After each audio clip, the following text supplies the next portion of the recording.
ব্ৰহ্মপুত্ৰৰ পানী বহাত চৰ অঞ্চল প্লাবিত চলিছে উদ্ধাৰ অভিযান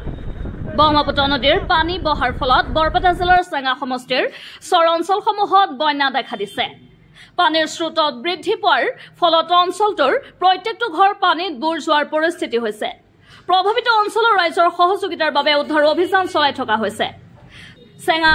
ৰাজচক্ৰৰ ICSK কছাৰুদ্দিন আহমেদ গোমাফুলবাৰী গাঁও প্ৰধান ইমান খান বালাপাৰা গাঁৱৰ ভাৰপ্ৰাপ্ত গাঁও প্ৰধান জাকিৰ হুছেইন পাপন তালুকদাৰ বালাপাৰা হানিফ আলী আৰু গোমাফুলবাৰী সাহিব আলী উদ্ধাৰ অভিযানৰ তদাৰকি কৰি আছে তেওঁলোকে ৰাইজৰ সুৰক্ষা আৰু সাহায্যৰ বাবে সদায় সজাগ হৈ আছে কৰ্তৃপক্ষই ৰাইজক সতৰ্ক আৰু সজাগ থাকিবলৈ আহ্বান জনাইছে উদ্ধাৰ অভিযান চলি আছে আৰু ৰাইজক সহায়ৰ বাবে সকলো ব্যৱস্থা গ্ৰহণ কৰা হৈছে চেঙাৰ পৰা ৰমজান খানৰ ৰিপৰ্ট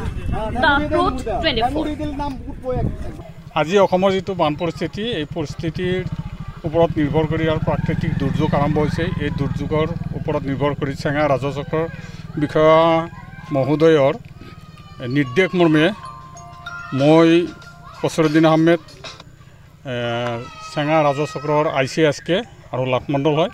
আৰু ৰাজচক্ৰৰ অন্তৰ্গত গোমা ফুলবাৰী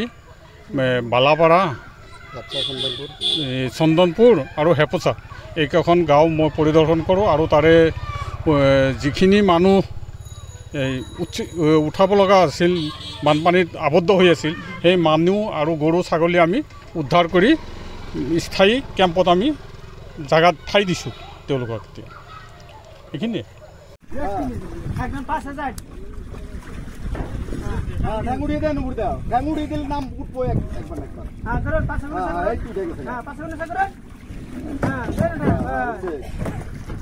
দুৰ্বল হয়ে গেছে